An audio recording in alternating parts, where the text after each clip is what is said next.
Welcome back everyone, the Glass Cabinet here for a special video, and in this video I'm going to try to teach you how to play Heroclix.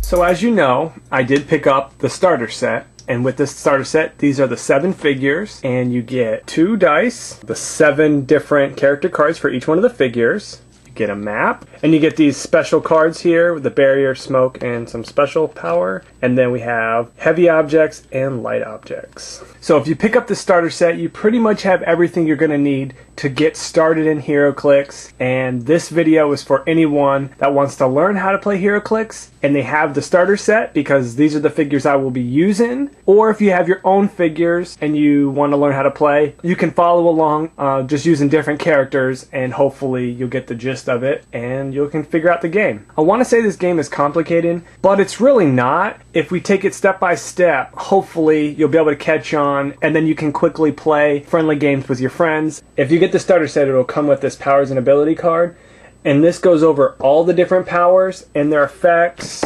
and team abilities and combat abilities and everything you'll need to know about all the different powers. In this video, I will cover as many as I can that are on these figures. I will go over all the powers on these characters in this video, but these characters don't have everything in this booklet. So if you get new figures and they have some of these different powers than these other figures, then you're going to probably have to go through this. And I will be making update videos for this, going over different powers and maybe showing some tricks to how to play. But this video is going to be basically to teach you how to play with these figures and give you a good understanding how to play the game. To get started playing this game, you're going to need a couple things. You're going to need some characters, and you're going to need some dice. And if you have new characters, you're going to need their character cards to explain all the powers they have and their special powers. And then you're going to need a map. Then you're going to need some tokens or dice to keep track of your actions. You're going to need to put down some objects. These special objects here are only for when you use these kind of abilities. So you can just keep them handy, but you don't need them in every game, only if you use those powers. But you will need objects for the game. These are light objects and these are heavy objects. Light objects can be held if you have super strength, and the light objects add 1 to your damage, and the heavy objects add 2 to your damage. If you throw the objects, the heavy objects are 3 damage and the light objects are 2 damage. So now that you have everything that you need to play the game, you need to know how to set up the game. And basically all you're going to need is some surface where you can lay a map down.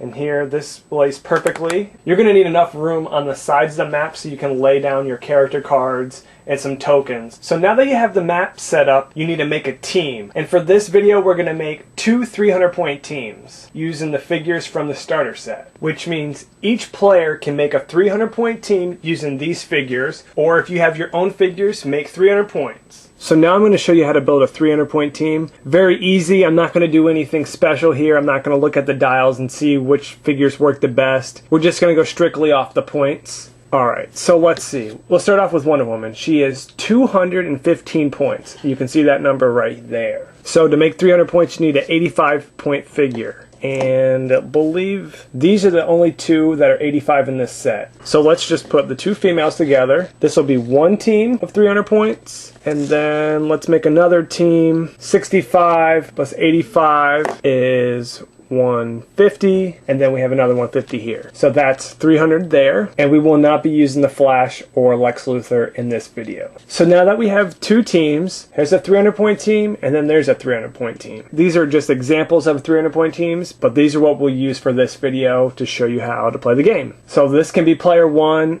and this can be player 2. Alright, now that you made your team, you need to know a couple things about how figures work. Each figure will have its own base with numbers and symbols. I'm just going to go over the basics to get you started. We have the name, Green Lantern, the points that he costs, 150 points, the set he came from, the set number, he's figure number 4. Then you have the wing symbol, which is his speed symbol. The wing makes him a flyer. If he had a boot, he would be a grounded character. Then you have the attack symbol, which is a fist. Then you have the defense symbol, which is a shield. And then you have the damage symbol here, which is kind of like a little explosion. Then you have the range right here, and then the 2 lightning bolts are how many targets he can target up to when he makes a ranged attack. So that's the basic knowledge you're going to need to know about each one of the figures. Each one of the figures will have its own different dial. And here we have Wonder Woman with an 8 range and only 1 target. And one noticeable thing right off the bat, she has this shield with a symbol through it. That means she has Indomitable, which is willpower. So that's pretty nice. So she'll have willpower, and then she'll also have Impervious. But we'll go through those powers once we get to them. Now I'm going to use a different figure to show you the combat dial and to show you basically what they mean. Like before, the Green Lantern had a wing symbol, which he meant he was a flyer. This guy is a grounded character because he has a boot. And his speed value is 10. This is the amount of spaces he can move on your turn. So he can move up to 10 spaces. Then the fist is for your attack value, and he also has a 10. When you're attacking, you roll 2d6, use the result added with your attack value, and then you compare the attack with your opponent's defense. Now onto the defense power. It's got a shield. He's got an 18 defense. This will definitely be your highest stat in most cases. This stat determines if you're hit or if you evade the attack. If the attack roll matches or exceeds 18 on this figure, he will be hit and he will take damage. If the attack roll is less than 18, you evade the attack. Now on to the damage value, which is this explosion symbol here. Your stat is 2. This is the number of clicks worth of damage this character will do to a character if he hits him. So if the Atom shoots somebody and he successfully hits, the character that he hits will take 2 clicks of damage, depending on if he has any defensive reducers, which is those powers down below. And then the final stat that you need to look at is your range value. This character has an 8 and he has 1 target. This tells you how far this character can make a ranged shot and against how many characters. He can shoot someone from 8 squares away, but only target 1 character. If he had 2 symbols, he could target 2 characters. Now that you have a little better feeling for the dials, let's take a quick look at the character cards.